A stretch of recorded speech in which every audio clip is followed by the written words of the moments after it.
ಶ್ರೀಲಂಕಾ ವಿರುದ್ಧದ ಪಂದ್ಯದ ಮೂಲಕ ಭಾರತ ಟಿ20 ತಂಡದ ಪೂರ್ಣ ಪ್ರಮಾಣದ ನಾಯಕರಾಗಿ ಸೂರ್ಯಕುಮಾರ್ ಯಾದವ್ ಪಾದಾರ್ಪಣೆ. ವಿಶೇಷ ಎಂದರೆ ಇದೇ ಪಂದ್ಯದ ಮೂಲಕ ಟಿ20 ಕ್ರಿಕೆಟ್ನಲ್ಲಿ ವಿರಾಟ್ ಕೊಹ್ಲಿ ಬರೆದ ವಿಶ್ವ ದಾಖಲೆಯನ್ನು ಸರಿಗಟ್ಟುವಲ್ಲಿ ಯಶಸ್ವಿಯಾಗಿದ್ದಾರೆ. ಆ ದಾಖಲೆ ಯಾವುದು ಎಂಬುದರ ಸಂಪೂರ್ಣ ಮಾಹಿತಿ ಇಲ್ಲಿದೆ. ಟೀಮ್ ಇಂಡಿಯಾ ನಾಯಕ ಸೂರ್ಯಕುಮಾರ್ ಯಾದವ್ ಟಿ20 ಕ್ರಿಕೆಟ್ನಲ್ಲಿ ಭರ್ಜರಿ ದಾಖಲೆ ಬರೆದಿದ್ದಾರೆ. ಅವರು ಕೂಡ ದಾಖಲೆ ಕಸರದಾರ ವಿರಾಟ್ ಕೊಹ್ಲಿಯ ವಿಶ್ವ ದಾಖಲೆಯನ್ನು ಸರಿಗಟ್ಟುವ ಮೂಲಕ ಎಂಬುದು ವಿಶೇಷ. ದಂಬುಲ್ಲಾದಲ್ಲಿ ನಡೆದ ಶ್ರೀಲಂಕಾ ವಿರುದ್ಧದ ಮೊದಲ ಟಿ20 ಪಂದ್ಯದಲ್ಲಿ ಸೂರ್ಯ ಭರ್ಜರಿ ಬ್ಯಾಟಿಂಗ್ ಪ್ರದರ್ಶಿಸಿದ್ದಾರೆ. ಈ ಪಂದ್ಯದಲ್ಲಿ 3ನೇ ಕ್ರಮಾಂಕದಲ್ಲಿ ಕಣಕ್ಕಿಳಿದ ಸೂರ್ಯಕುಮಾರ್ ಯಾದವ್ 24 ಎಸೆತಗಳಲ್ಲಿ 2 ಭರ್ಜರಿ ಸಿಕ್ಸ್ ಹಾಗೂ 8 ಫೋರ್ಗಳೊಂದಿಗೆ 58 ರನ್ ಸಿಡಿಸಿದ್ದರು. ಈ ಭರ್ಜರಿ ಬ್ಯಾಟಿಂಗ್ ಫಲವಾಗಿ ಈ ಪಂದ್ಯ ಪ್ಲೇಯರ್ ಆಫ್ ದಿ ಮ್ಯಾಚ್ ಪ್ರಶಸ್ತಿಯು ಸೂರ್ಯಕುಮಾರ್ಗೆ ಒಲಿಯಿತು.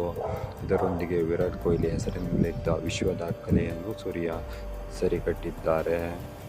ಅಂದರೆ ಟಿ20 ಕ್ರಿಕೆಟ್ನಲ್ಲಿ ಅತಿ ಹೆಚ್ಚು ಬಾರಿ ಪಂದ್ಯಶ್ರೇಷ್ಠ ಪ್ರಶಸ್ತಿ ಪಡೆದ ವಿಶ್ವ ದಾಖಲೆ ವಿರಾಟ್ ಕೊಹ್ಲಿ ಹೆಸರಿನಲ್ಲಿತ್ತು. ಟೀಮ್ ಇಂಡಿಯಾ ಪರ 125 ಟಿ20 ಪಂದ್ಯಗಳಲ್ಲಿ ಕಣಕ್ಕಿಳಿದಿರುವ ಕಿಂಗ್ ಕೊಹ್ಲಿ ಒಟ್ಟು 16 ಬಾರಿ ಪ್ಲೇಯರ್ ಆಫ್ ದಿ ಮ್ಯಾಚ್ ಪ್ರಶಸ್ತಿಗೆ ಭಾಜನರಾಗಿದ್ದರು. ಇದೀಗ ಕೇವಲ 69 ಪಂದ್ಯಗಳ ಮೂಲಕ ಸೂರ್ಯಕುಮಾರ್ ಯಾದವ್ ಈ ಪಂದ್ಯ ದಾಖಲೆಯನ್ನು ಸರಿಗಟ್ಟಿದ್ದಾರೆ. ಅಂದರೆ ಭಾರತದ ಪರ 69 ಟಿ20 ಪಂದ್ಯಗಳನ್ನಾಡಿರುವ ಸೂರ್ಯ ಅವರಿಗೆ 16 ಬಾರಿ ಪಂದ್ಯಶ್ರೇಷ್ಠ ಪ್ರಶಸ್ತಿಯನ್ನು ಪಡೆದಿದ್ದಾರೆ.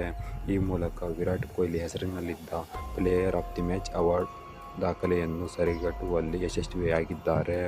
ಸದ್ಯ ವಿರಾಟ್ ಕೊಹ್ಲಿ ಟಿ20 ಅಂತಾರಾಷ್ಟ್ರೀಯ ಕ್ರಿಕೆಟ್ನಿಂದ ನಿವೃತ್ತಿ ಹೊಂದಿರುವ ಕಾರಣ ಸೂರ್ಯಕುಮಾರ್ ಯಾದವ್ ಅಗ್ರಸ್ಥಾನದಲ್ಲಿ ಮುಂದುವರಿಯುವುದು ಖಚಿತ.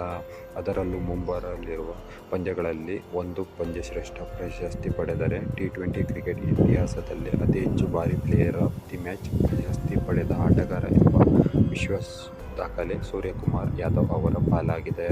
ಇಂತಹ ಸುದ್ದಿಗಳನ್ನು ನೋಡಲು ಈಗಲೇ ನಮ್ಮ ಚಾನಲ್ಗೆ ಸಬ್ಸ್ಕ್ರೈಬ್ ಮಾಡಿ.